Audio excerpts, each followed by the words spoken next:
So we're now going to take a look at the use of synchronized methods in an example. And of course, this example will be consistent with our ongoing example of these queues we've been talking about.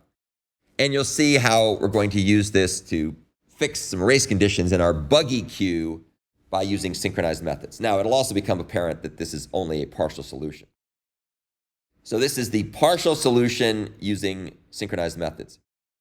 Those of you who are familiar with the long-running Crazy Horse Memorial, there is his face, and I think that's his horse, recognize that partial solutions aren't necessarily as complete as we would like. This particular example uses another program that you can find in my GitHub repository. This is in a slightly different GitHub repository than what we've been looking at before. This is the POSA repository. And this particular example is called BusySynchronizedQueue, and it runs as an Android app. It's also modeled on the array blocking queue. This should be blocking queue, not bounded queue. I'll fix that. And the BusySynchronizedQueue also implements the simple blocking queue interface. Here's how the program works in terms of a sequence diagram. There's a single thread that starts up and coordinates the other threads that are used in the test. A producer and consumer thread are spawned. They're started, and when they run, they will access the offer and pull methods on the BusySynchronizedQueue.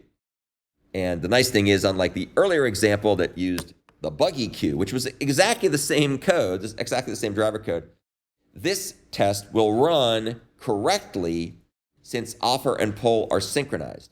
However, as we will see, it's inefficient due to excessive use of busy waiting. And that's why I said it's a partial solution. It's not the preferred solution. We won't get to talk about the preferred solution right away.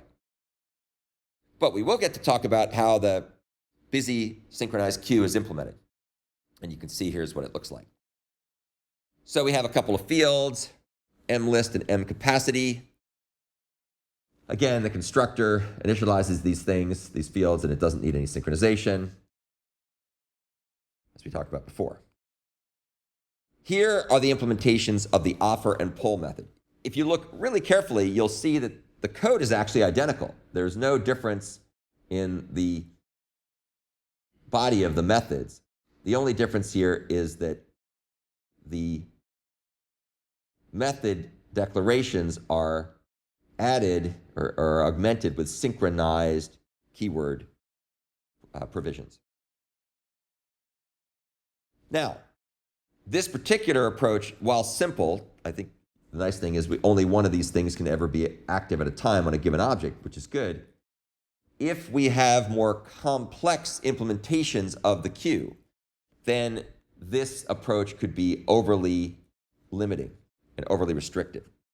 And that's because we could get by with better implementations if, for example, we had a double-ended queue or a deck that was implemented as linked lists.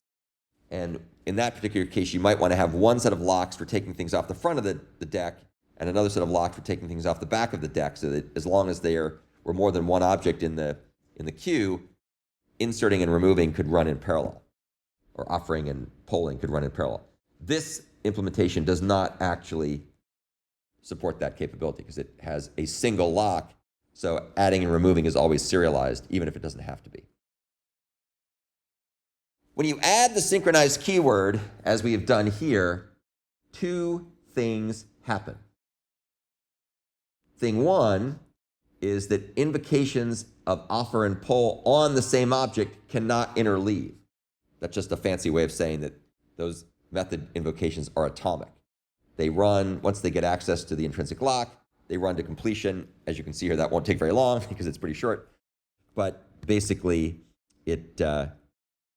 they won't interleave. You won't end up with situations where things get corrupted. So that's thing one. And then thing two, which is a more subtle thing, but a very important thing to understand, and we will cover this in more detail later, is that using synchronized keyword in this way, using the synchronized keyword in this way, establishes what's known as a happens before relationship to ensure the visibility of state changes to all threads that are accessing the given instance of BusySynchronizedQueue.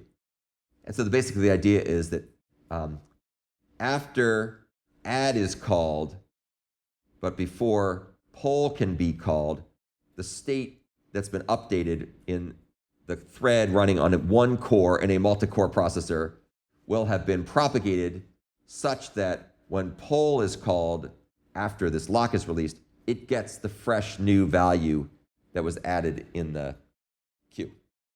That's what's called a happens before relationship. We'll talk about that in more detail later. Don't worry about that if that is not intuitively obvious at first glance, but it's a really important concept to understand. And it has to do with the way that caches are managed in the context of multi-threaded, multi-core platforms. So that's the end of our discussion of Java synchronized methods and the example therein.